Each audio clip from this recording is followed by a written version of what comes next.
सारा जो संसार है ईश्वर से परिव्याप्त है और ये आत्मा अजर अमर है। चाहे आप ईश्वर का विवेचन देखें, चाहे आप आत्मा का विवेचन देखें, चाहे आप प्रकृति का विवेचन देखें, और इन सब का विवेचन आप जब देखते हैं तो आप ये पाते हैं कि जो चैतन्य सत्ता है वो भारतीयता का मूल है।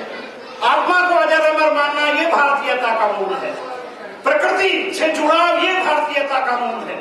भले ही वहां पर बैठे हुए वर्ड्सवर्थ दिख रहे हो, the world is too much with us, late and soon, getting and spending we lay waste our powers, little we see in nature that is ours। लेकिन प्रकृति का जितना वर्णन वेदों में है, शास्त्रों में है, वो अन्यत्र कहीं नहीं है। तो यहाँ आकर के शेक्सपियर भारतीयता से जुड़ जाता है, यहाँ आकर के वर्ड्सवर्थ भारतीयता से जुड़ जाता है। भारतीय चिंतन के जो मूल तत्व हैं, एक है आस्तिकता, हम आस्तिक हैं, ईश्वर की सत्ता को मान करके चलते हैं। दूसरा ये है कि हम जो है मानव की गरिमा को प्रतिष्ठित करते हैं। जो साहित्य मानव की गरिमा को प्रतिष्ठित नहीं करता, देखिए मानवता ये सबसे बड़ी चीज, साहित्य का मूल उद्देश्य क्या है? वो है मनुष्य को मनुष्य बनाना, मनुष्य को मनुष्य बनाना, ये साहित्य का मूल उद्देश्य है।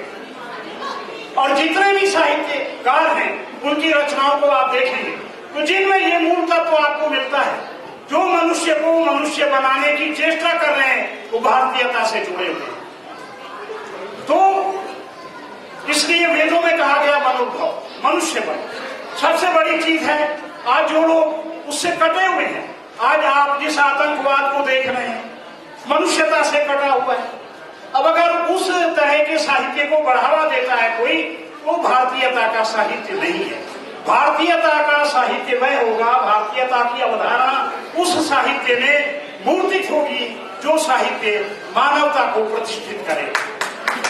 मानवता को प्रतिष्ठित नहीं करता अगर साहित्य, तो वो भारतीयता की अवधारणा से कटा हुआ साहित्य है, ऐसा मैं मानता हूं। आस्तिकता बहुत बड़ी चीज है, ईश्वर की सत्ता में विश्वास, ये अद्वैतवाद, ये भारतीयता की मूल चेतना है। हम देखिए आत्मा को उसी परमात्मा के समकक्ष मानते हैं। विवेकानंद के दर्शन को आप देखिए, चाहे और दार्शनिकों को आप देखिए, हम ब्रह्मास्मि, मैं ही ब्रह्म हूं। मनुष्य में और ईश्वर में कोई अंतर माना ही नहीं गया।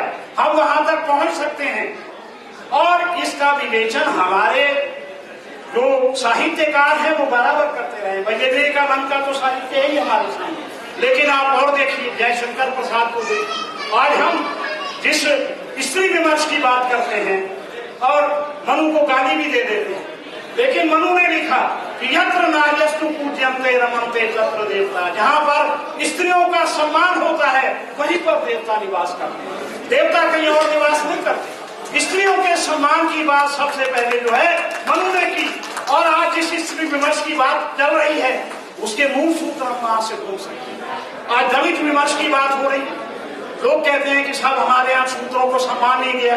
हमारे यहाँ भारतीय साहित्य में और भारतीयता में वर्ण चतुष्ट है, धर्म अर्थ काम और मोक्ष, ये हमारे जीवन के मूल हैं। हमारे जीवन का लक्ष्य है मोक्ष को प्राप्त करना। इस पथ का उद्देश्य नहीं है श्रांत भवन में टिक रहना, किंतु पहुंचना उस सीमा तक जिसके आगे राह नहीं।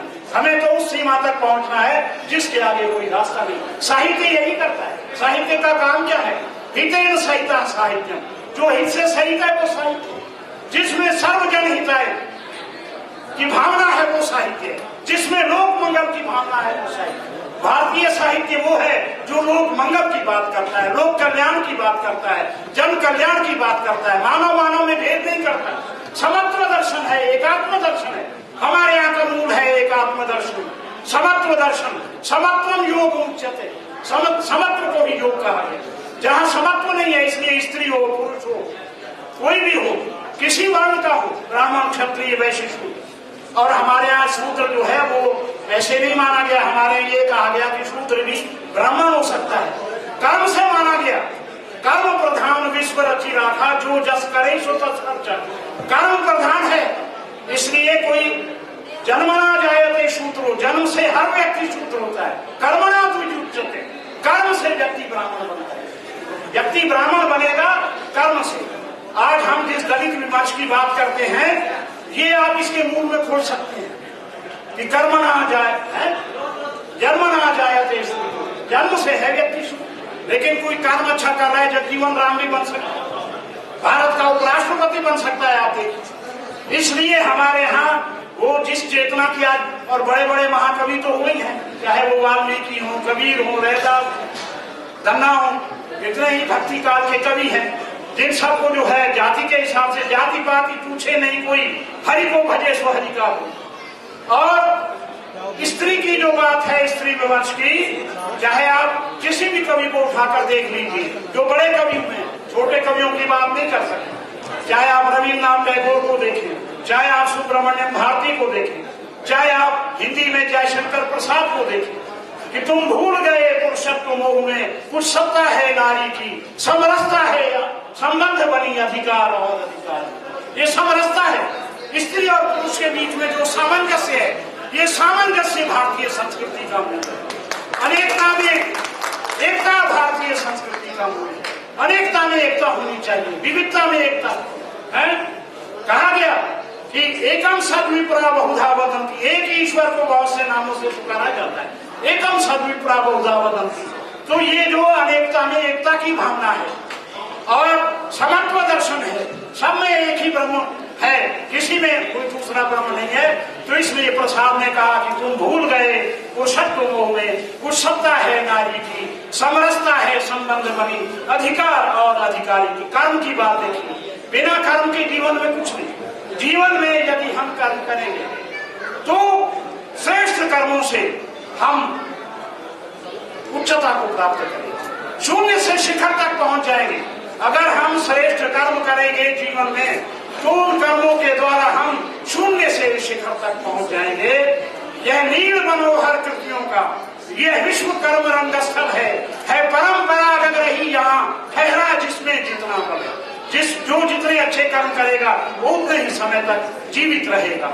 ये हमारे साहित्य की अवधारणा है। हमारा साहित्य जो है वसुधैव कुटुंबकम की बात करता है। ये सारे का सारा संसार एक कुटुंब है, एक परिवार है। अगर हम सारे संसार को परिवार माने, और आज संकीर्णता की बात है, हमारा संसार, ये भारतीयता संकीर्णता से ऊपर है, ये उदारता को प्रश्रय देती है। भारतीयता की अवधारणा में उदारता का महत्व है, संकीर्णता का महत्व नहीं है।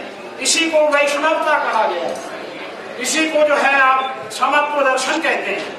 ये उदारता जब हमें आ जाएगी और हमारे साहित्य में आएगी, एक सबसे बड़ी बात यह है कि वो साहित्य चाहे उत्तर में रचा गया हो, चाहे दक्षिण में रचा गया हो, चाहे पूर्व में रचा गया हो, चाहे पश्चिम में रचा गया हो, अगर आप समान तत्वों को निकालेंगे तो आप ये पाएंगे कि भारतीयता के ये तत्व सभी प्रकार के साहित्य में आपको मिलेंगे। उत्तर में लिखे जाने वाला साहित्यकार भी दक्षिण में लिखे, भक्ति की रचनाएं कहाँ कहाँ, चाहे वो बांग्ला में आप देखें, चाहे आप तमिल में देखें, तिरुवल्लुवर को देखें, किसी को आप उठा करके देख लीजिए, लेकिन समानताएं मिलेंगी। तो ये जो समानता मिलती है भारतीय साहित्य में, इस समानता को देखने की आवश्यकता है। और आज जो हम थोड़ा दिग्भ्रमित हो रहे हैं कि हमारा साहित्य जो है कट रहा है, अपनी चेतना से कट रहा है। दलित विमर्श की बात करते हैं, स्त्री विमर्श की बात करते हैं, और इसी प्रकार के जितने विमर्श हैं उनकी बात करते हैं। वो भी आप देखिए पूरे देश में लिखा जा रहा है, कहीं एक जगह लिखा जा रहा हो ऐसा नहीं है, पूरे देश में लिखा जा रहा है। और अगर आप इसके मूल सूत्र निकालेंगे तो मूल सूत्र आपको हमारे वैदिक साहित्य में मिल जाएंगे, वैदिक चिंतन में मिल जाएंगे। इसलिए मेरा कहना यह है कि भारतीय साहित्य में भारतीयता की अवधारणा पर गहन शोध की आवश्यकता है। भारतीय साहित्य में भारतीयता की अवधारणा पर गहन शोध की आवश्यकता है। और अगर ये शोध की जाएगी तो हमारे सामने ये बहुत स्पष्ट हो जाएगा कि भारतीयता की चेतना आज भी देश के समग्र साहित्य में प्रवाहित हो रही है, और जब तक साहित्य रहेगा ये चेतना प्रवाहित होती रहेगी, ऐसा मेरा विश्वास है। धन्यवाद। बहुत बहुत धन्यवाद डॉक्टर कथुरिया जी। और मानवता की अवधारणा को प्रतिष्ठित करने वाली जो विचारधारा है वह भारतीयता है। हर किसी का सम्मान, वैष्णव भाव और हमारे वेद बहुत ही हमारे जाने पहचाने उदाहरण और बहुत ही विस्तार से विस्तृत फलक पर भारतीयता के अर्थों को नए सिरे से यहाँ आपने रखा। मगर मैं फिर उसी सवाल पर पलट कर आना चाहती हूँ कि ये सब बातें गए वक्त की होती जा रही हैं। आज के समय में जो बिक रहा है, जो सामने आ रहा है, जो दिख रहा है, वो सब कुछ इन सभी अवधारणाओं से हटकर है और उसमें हमें जो सबसे ज्यादा आगे काम करती है वो मीडिया करती है। किताबों से भी ज्यादा जो काम होता है वो फिल्म या दूरदर्शन या टेलीविजन इसके जरिए हो रहा है। जो आजकल बहुत सारे तरह के चैनल्स आ गए हैं, उनमें जिस तरह की सीरियल्स और जिस तरह के भाव दिखाई जा रहे हैं, उनमें हमारा वह जो एक संयुक्त परिवार का कॉन्सेप्ट था, वो जो हमारा नारी के प्रति सम्मान और श्रद्धा का भाव था, वो जो हमारा मानवता को प्रतिष्ठित करने की जो अवधारणा थी, वो सब खंडित होकर रह गई। और इसी वजह से हम आज यहाँ इस विषय को लेकर के चिंतन कर रहे हैं, क्योंकि सिर्फ चिंता से तो कुछ नहीं होता। आइए, हमारे बीच ये मंच इतना समृद्ध है कि जब हम चैनल्स की बात करते हैं, टीवी की बात करते हैं, तो हमारे बीच में अतिरिक्त निदेशक, महानिदेशक एडीजी दूरदर्शन से हमारे बीच में है। हालांकि दूरदर्शन ने इस गरिमा को बहुत बचा कर रखा है, ये मैं मानती हूँ और मेरे ख्याल आप सभी मानते होंगे। लेकिन इसके साथ साथ ये भी मानते होंगे कि दूसरे चैनल्स के बनिस्बत दूरदर्शन देखा कितना जा रहा है। तो बात सिर्फ प्रोड्यूस करने की या तैयार करने की नहीं है, बात रिसीविंग एंड पर भी आती है कि जो देख रहे हैं, जो ले रहे हैं, वो उसको लेकर के कितने गंभीर है और किस तरीके से भारतीयता को देखते हैं। तो आइए कुछ बात करते हैं। आदरणीय रंजन मुखर्जी हमारे बीच में हैं, हम सभी स्वागत करें मुखर्जी जी। नमस्कार, मैं दूरदर्शन से हूँ, लेकिन अभी आज यहाँ बात नहीं करेंगे। ये आज का ये जो साहित्य में भारतीय की अवधारणा, ये बहुत एक दिलचस्प टॉपिक है। भारत एक ऐतिहासिक देश है, जाहिर है कि यहाँ का साहित्य भी ऐतिहासिक है। और जैसे हमारे पहले दो वक्ताओं ने